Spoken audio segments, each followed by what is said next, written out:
look, we're certain guys, right? And we like to groom ourselves. Yeah. Yeah. So in certain times when we grooming ourselves, you know, you got to be particular. You got to take care of yourself, right? The only way you can really take care of yourself is by using what? Presence beard kit. You know what I mean, it got everything you need. All of the two essentials.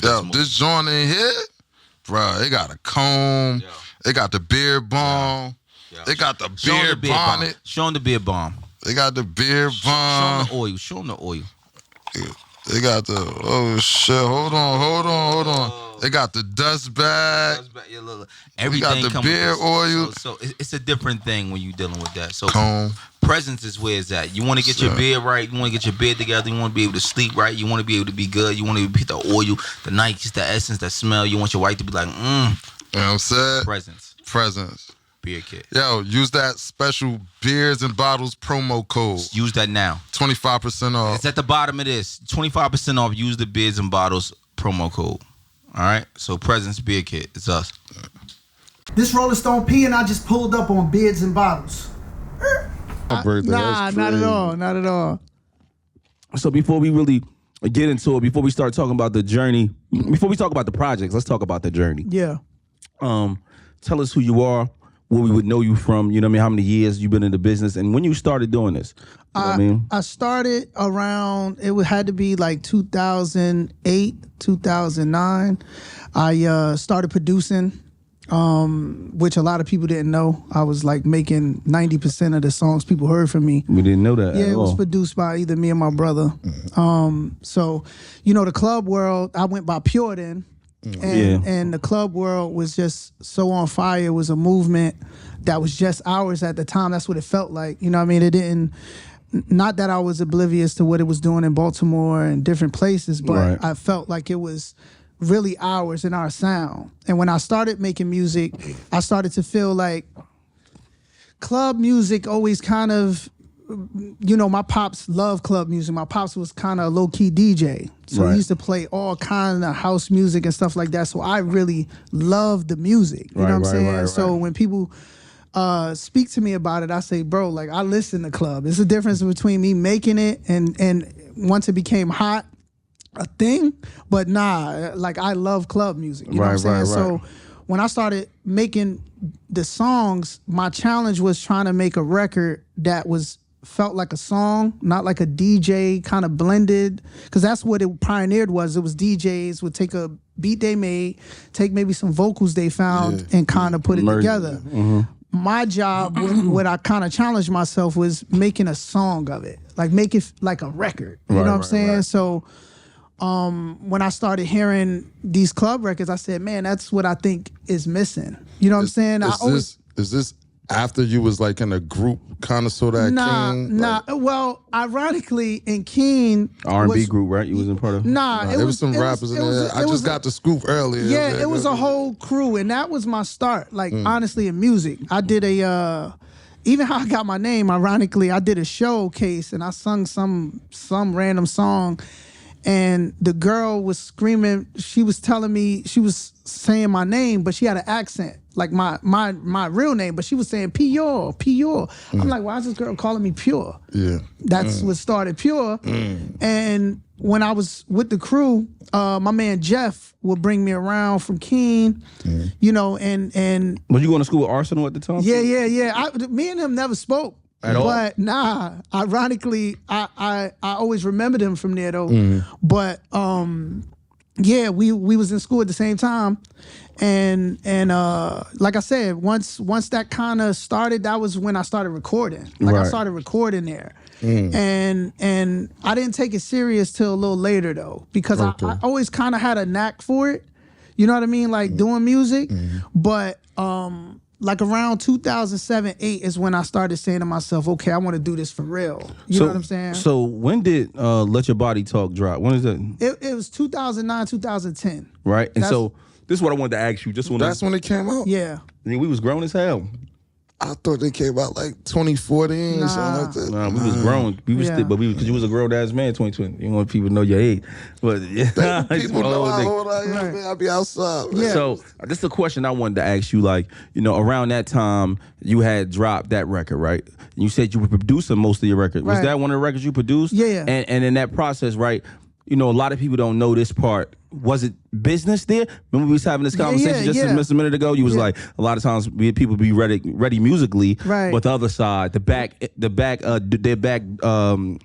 backlog won't be ready, right? You know what I mean? They won't have the business together. 100% learn as you go, because I didn't have nobody kind of in my corner that already has kind of paved the way. Now, ironically though, I did have people who show interest in me, like the Jerry Wonder and them, K-Mac. Like a lot of people before I ever even made a hot record had me in their studios, but the thing was I was green. You talking about a kid from Avon Avenue who only played basketball, and only people knew me for that. And then I would get an opportunity that was like greater than where I was at. Gotcha. So I just spoke to K-Mac about this, and anybody who know K-Mac, it's a legendary Jersey producer. We need him up here too. Right. We need you to link to that. Yeah, facts. So I told K-Mac, I said, bro, you were the first person that threw me in an A1 studio, and I ain't know what to do. He just sat me in the studio and had a producer there, and the producer just looking at me like, all right, what you want to do? I'm like, bro, I don't know. Just figure it out. I don't know nothing. Were you making beats too already when you walked in making beats, or was that something that was that was kind of what forced my hand to making beats was I couldn't get beats. You know what I'm saying? Like any other artist, you trying back in the day, and I was kind of against that. I don't know why. Ironically, I just was like, nah, that sounds like this. Like I wanted something that, and so I would have cats that was producing. At the time, his name was Choir Boy. He was fire, but again, it was so many people coming at him because everybody from around the way knew he produced. Got you. So for me, it was like, all right, nah, I gotta find something different. Right. So I made a club record right before that a lot of people don't know that was heating up right before Body Talk. What was the name of it? It was called Get Low. And Get Low, nobody really knows about it. How'd it go? It was just a club record, just Get Low. It was just like, it was all right. But it was starting to pick up. But I heard, and I think I never told nobody what kind of motivated Body Talk. Okay. I was in the club, and I heard Frosty's point to the left and ride. And what? That was at work. But then when he said, now slow it down, I said, nobody made a slow song that's a club song. That's a fact. Right? And that's 100%. And I went home, and at that time I had my son. We crowned you for that. We had a conversation about, I don't know if you've seen our podcast before. Yes, I did. So your name was mentioned on the podcast before. And we were saying that you were the pioneers first, of the sound. The pioneer of the sound, right? So we were saying he was the first one to sing on the club, club joint. But go ahead, finish your story. So when I went home, I was living in a little apartment at the time. My son was born, and he got up and he was crying. This is 100%. So I had my keyboard in my living room. I had my computer in the living room. So my son was in my arms, and the first chords I hit was.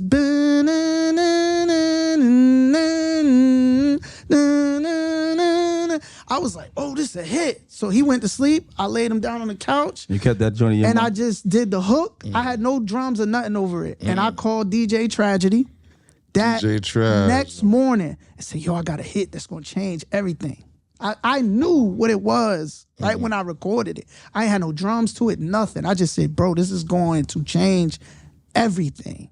And sure enough, I had the beat done probably by the next day, but I didn't have a second verse. And Traj was playing it. And ironically, another ill story is that... You started playing in the clubs already? Traj was an opener at the biggest club in Jersey at the time. Which was Club Abyss. Abyss, oh yeah. Club Abyss was, he was the opener. And all them so what happened was Traj was playing it in front of... But this with the drums and everything. This was everything was done, right. So he's playing the record in front of every popping DJ because he's opening for them. No paper were gonna record nothing yet. Nothing. I had nothing. You get what I'm saying? So then... That's dangerous. I sat down with Wala, and Wala took it to another world. Like once, because Wala was the hottest DJ on earth at that point. You get me? Still probably the biggest in Jersey. That's the fact. So he took the record and just put his stamp on it, and it just went. That's what he just did with Flea. Right. And it's funny, we just had a conversation because Flea, I like Flea. I never met him, but his music is fire. We had him up here, Flea, my baby boy. We love Flea. You get what I'm saying? But he had that, what's that record that? Big Dog. Yeah. New joint. He got a new record. Yeah, I heard it. I think he's gonna be. That's going another with that thing. I be on everything moving, bro. With you know, but yeah. So I'm a big dog. Yeah, a that's big all. old pit. Oh, I said, whoa, this boy got a record. Right. And you know what I mean? Just when I sit back and think about, you know, how many artists just went back and just, you know what I mean, ain't really blow all crazy. Right. Because you did it from. Because I don't want to take nothing from nobody, right? But I want to say you did it from, like, you know, from the roots, from the ground, right? Because look where you said you came from. You just had made a record. You knew this was your friend. Right. He played the record for you. You got being that he's a DJ Wala's DJ. You get a meeting with bro. Right. You know what I'm saying? This by chance. Right. You get what I'm saying? But Because let's no budget. let's not speed through that though. No, that's what I'm trying to say. That's what I'm about to bring it back. Yeah. So you got no budget at the time, right? No ownership of the paperwork. Nothing. So you don't own the record yet, right? Well, I did that after I started to see. No, I get that, but I'm talking about at this moment. No, you know nothing, what I mean? nothing. No ownership of the paperwork. Right. Nothing at all. Nothing. Freshly new baby. Right. You know what I mean? Right. And you said you was fucked up. You ain't had no money at the time. You was broke. Right. So what's the ideology? What's happening in the mix? Did you say, yo, voila, I got you. I got to get this on the back end. Like, what was the promises in the in betweens? What and just without being putting dudes on the No, I yeah. right. Without doing that. I'll keep it 100. I made a lot of young dumb decisions where it wasn't about me doing bad business. I was so afraid to do any business. I had people calling my phone that y'all wouldn't believe, and I'm like, I don't know what to do. Name a couple. Like Dipset hit me. I heard you was moving around with Jim a little bit. Yeah, but that was after. Because Jim really schooled me to a lot of game too. But I'm talking about at that time when the record, I ain't know nobody. So they DMing me like, yo, we want in on the record. The whole dip. And I'm like, okay. You get what I'm saying? Like, I don't know what to do next. You feel me? Like, so it never, it matriculated, but it wasn't as fast if I had the right kind of understanding. You feel what I'm saying? Because there ain't nothing to blame. Like, oh, my team wasn't. No, I didn't know. You get what I'm saying? But this what I'm saying to you. You saying you didn't know, right? Right. But you also just told us that you had a relationship before you got on with K-Mac. Right. Oh, yeah, but that was, he put me in the studio, I ain't make nothing about it, and it just disappeared. No, I understand it, but I'm saying, like, you just disappeared, right? Right. But now your record's popping. So you got accessibility to a lot of people didn't know it was me. Because this ain't the Instagram record was yet. bigger than this you. Ain't Instagram yet. Outside of that, no one knew. They just said, yo, this record's going fire. No one knew. Because another thing about me was I was outside. I didn't know how you looked until like 2 years later, a year later. Right, I was outside, but I was up them performances. I was outside in certain circles. So it was certain circles that didn't know nothing about me. You get what I'm saying? There was some cats that knew my song, knew me for basketball, because there wasn't too many cats who, if you know, I could hoop. So they was like, what? That's him? You get what I'm saying? Like, I know him from playing ball. You know what I'm saying? Down in Branch Brook or this, that, and the other. Like, they knew me for hooping. They didn't know I was the dude making this song. You get what I'm saying? Right. Got the hottest song in the world at the time. It was separated. So, and I didn't know how to kind of connect the dots the right way. You get what I'm saying? I was taking every booking that came my way. Yeah, you was outside. You get what I'm saying? With your shades on. But people were schooling me though at the time. But I tell artists this all the time, like, yo, being prepared in anything, I don't care if it's music and business, you rather be quiet and get prepared and make sure everything kind of solid. So if you make your mistakes, which you're going to make, you kind of still have a foundation. Gotcha. If you don't have a foundation and you make these mistakes, they could be critical. Right. You get what I'm saying? So for me, like I said, I didn't know. So it was things that was happening and I'm just going any which way I can go. So you know was that record critically acclaimed anywhere? Like, was it? Well, ironically, that record opened the door for a record that did hit Billboard, and it wasn't as big here. People know it here, and it's maybe talking about the straight R&B record, right? It's called The Stars. The Stars. And the funny thing about that is that's humongous today in the skating world. In the skating world, streaming wise, you making money off it still. And even that, the business, I had to take it down. Like if people see my I've had. Because Body Talk not nowhere, is it? No, I just put it out on my latest project because I had to iron that all out. Because I did end up getting a deal. I did end up using that record as a part of the deal. I did have to, now I'm out the deal. You know, I got a deal with the group Cool Weirdos to Universal, which no one